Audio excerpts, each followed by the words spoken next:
Hello everyone, welcome. This is PJ Mahoney, author of Lost Heritage. Just call me Pam. Today I'm talking to you from my car. A lot has happened in the last couple weeks, and this is something I do want to talk to you about. So, a little bit of back history. I do rent with my parents. My parents are elderly. My dad is suffering from a lot of health issues, which needs help. My mom is 80 years old and needs help looking after things, and with all of us working together, we work things out. In the last 3 weeks, things have been a little difficult. I've been to the hospital 3 times for my mom.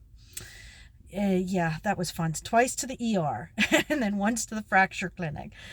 In the meantime, we've had some issues with family issues. We've had another member pass away. We've had a lot of work going on with the house, trying to prevent it from having issues. We live in southern Ontario, and there's a lot of people having problems with ice right now. So it melts and it freezes and melts and freezes, goes up under the shingles and into the house. Lots of fun. Pardon me. Anyways, so the day after I brought mom home from the ER the one day, we're sitting in the back room relaxing, and all of a sudden I heard a shift and a terrible crash. Bang! There goes a crash. In the back room where our computer is, we have a 4-foot fluorescent light. You may ask, why is she telling me this? I don't really need to know this. I'm coming to a point. So, pardon me. We have this 4-foot fluorescent light.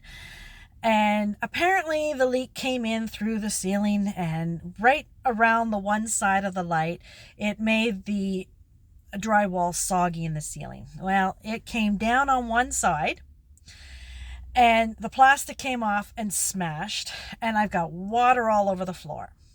Great. Okay, so call my neighbor to help me bring down the light.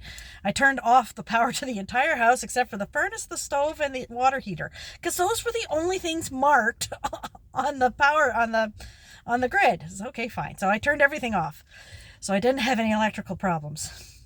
So that was lovely. Took me a day or so to get that cleaned up. Took me another day to get the leak to finally stop. Perfect. We ended up going into the hospital for mom's foot. There were a few other things that happened, and then yesterday I decided I was just going to lay down and have a nap, and I heard this huge crash. Totally scared me. I have been trying to keep an eye on this ice in the house. I guess I wasn't doing good enough. The ice on the front of the house came down, and it smashed, and with it, it took our eaves trough. Yay! Just unbelievable. And we're talking ice. We're talking, good foot and a half in diameter, this ice. It's a massive amount of ice, and I can't get to it because our roof is steep. And I had called somebody to come clean it off, but my dad, who actually owns the house, didn't want to spend the money on it. Right. So, reason why I'm here is I am in the car because I had to go get screws so I could screw up the eaves trough again. The reason why I am telling you all this total crap going on in my life is that it is a great excuse not to sit down and write. It is a great excuse to let life get the better of you. What you need, and I had somebody who said to me, well, did you make a video today? No, I haven't yet. Well, get your video done. You need to get that video done. Oh, okay, fine. All right. I had somebody with a bug in my ear. Just get it done. And I'm be so happy when I get this afterwards and say, yes, I got it done. You may not, I said before, you may not want to tell anybody, but there's always one person you might want to trust and say, can you just put a bug in my ear? Say, have you done any writing today? Have you sat down and figured something out today? Did you do any research today or this week or something like that? It doesn't have to be daily. It could be weekly for that matter. I only wrote mine weekly because I did not have the time to sit down daily and do that. So whatever, it helps to have somebody say, put a bug in your ear. I know you've had a rough time. Are you okay? Yeah. Okay. Well, can you take 5-10 minutes, just, write 100, 200 words or get some research done. Not a problem. It's nice to have someone you can trust to do that. But only tell somebody you trust that you know will back you up on this. If you ever finish the book, no big deal.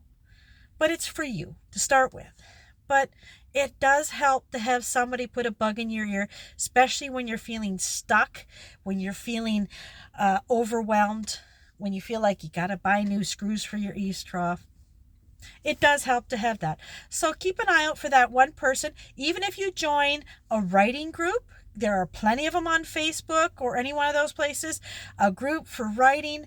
You might click with somebody and say, hey, have you done any writing today? Have you done any writing today? Get that person in your life because they will help you and help motivate you. Anyways, you have a great day and I'll talk to you next time. Bye-bye.